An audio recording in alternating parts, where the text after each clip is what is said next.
నేను ఈరోజు సగ్గుబియ్యం పాయసం చేయబోతున్నాను బెల్లంతో. ఇంకో ఈ కప్పుతో సగ్గుబియ్యం తీసుకున్నాను.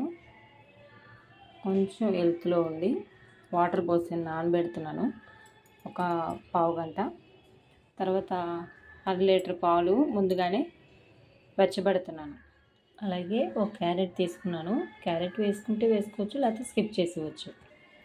నేను క్యారెట్ తొక్క తీస్తున్నాను కదా, అది తురుముతుంటే వీడు వచ్చేసాడు. వీడికి క్యారెట్ అంటే చాలా చాలా ఇష్టం అండి. చూసారా, వీడికి ఒక హాఫ్ ముక్క ఇప్పుడు ఇచ్చేసేయాలి. అదిగో ఇప్పుడు పాలు మరిగిపోయాయి. సగ్గుబియ్యం కూడా నానేయండి. ఇప్పుడు స్టవ్ మీద పెనం పెట్టుకున్నాను. ఇందులో సగ్గుబియ్యం వేసి నీళ్ళు వేసేద్దాం.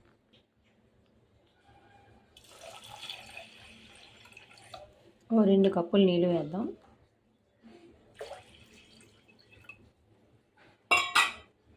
సగ్గుబియ్యం బాగా ఈ నీటిలో ఉడకనిద్దాము.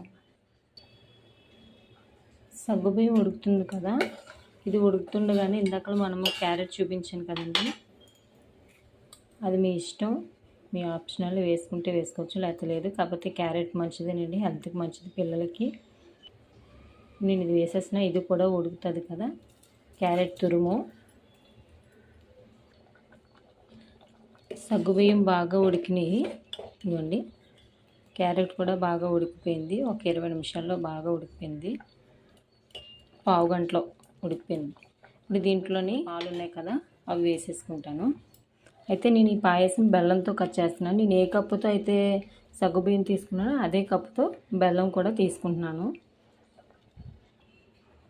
పాలు వేసేసాను. ఇప్పుడు బాగా సగ్గుబియ్యంలో పాలు అది బాగా మరిగిన తర్వాత బెల్లం మనము దించి ముందు, అంటే ఇదంతా కూడా బాగా దగ్గరికి అయిన తర్వాత కొంచెం చిక్కగా, అప్పుడు బెల్లం స్టవ్ ఆఫ్ చేసి బెల్లం వేసుకొని కలుపుదామండి. ఆ వేడికే ఇది పొగడరు కదా మనం చేసుకున్నాము, వెంటనే కరిగిపోద్ది అన్నమాట, లేకపోతే పాలు ఇరిగిపోతాయి. పాయసంలో వేయడానికి నేను కొంచెం జీడిపప్పు, కొంచెం బాదం పప్పు తీసుకున్నానండి. బాదం పప్పు అయితే మజ్జిగ కట్ చేశాను. జీడిపప్పు మామూలుగా కట్ చేయకుండానే వేసేస్తాను. మా పాప జీడిపప్పు తిందండి, బాదం పప్పే తింటుంది. అందుకని మళ్ళీ వాళ్ళిద్దరూ కూడా ఫీల్ అవ్వకూడదు కదా, అందుకే 2 కూడా వేస్తున్నాను. ఇది మీ ఆప్షనల్ అండి, వేసుకుంటే వేసుకోవచ్చు, లేకపోతే లేదు. పిల్లలు ఎక్కువ ఇష్టపడతారు కదా, వేసుకుంటేనే బాగుంటుంది. చూడండి, ఉడుకుతూ ఉంది, దగ్గరికి అవుతుంది కొంచెం. చాలా చాలా బాగుంటుందండి పిల్లలకి వేడి చేసినప్పుడు, బాగా ఇంట్లో బాగోలేనప్పుడు ఇది కొంచెం మనం చేస్తే పిల్లలకి చక్కగా తింటారు కూడా. వేడి చేసినప్పుడు గట్ట పెడితే పిల్లలకి చలవ చేస్తుంది. సగ్గుబియ్యం కదండి, మంచిది. మనం ఒక పక్కన 1 స్పూన్ నెయ్యి వేసి జీడిపప్పు బాదం కూడా వేపుకుందామండి.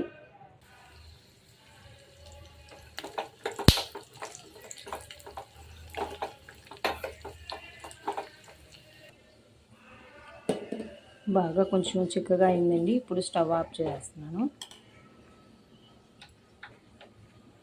ఈ బెల్లం మనం స్టవ్ ఆఫ్ చేసి వేసుకోవాలి.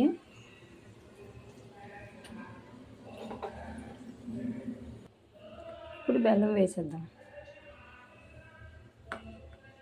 స్టవ్ ఆఫ్ చేసాకే వేసుకోవాలి, లేకపోతే పాలు ఇరిగిపోతాయి అన్నమాట. ఇప్పుడు కలుపుకుంటున్నాను. బెల్లం వేసుకున్నాను కదా, కలుపుతున్నాను.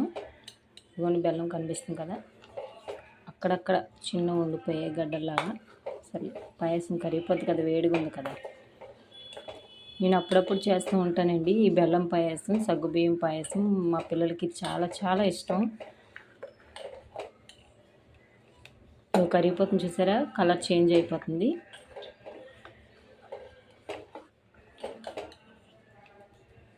ఇప్పుడు ఇందులోనే మనం ఫ్రై చేసి పెట్టుకుని జీడిపప్పు బాదం కూడా వేసేసుకుందాం.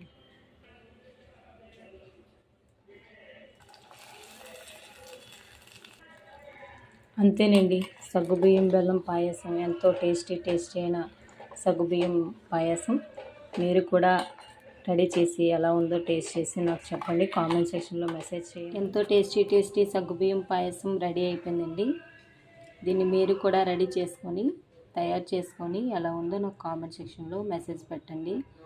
నా వీడియో మీకు నచ్చినట్లయితే లైక్, షేర్, సబ్స్క్రైబ్ చేయండి. బాయ్.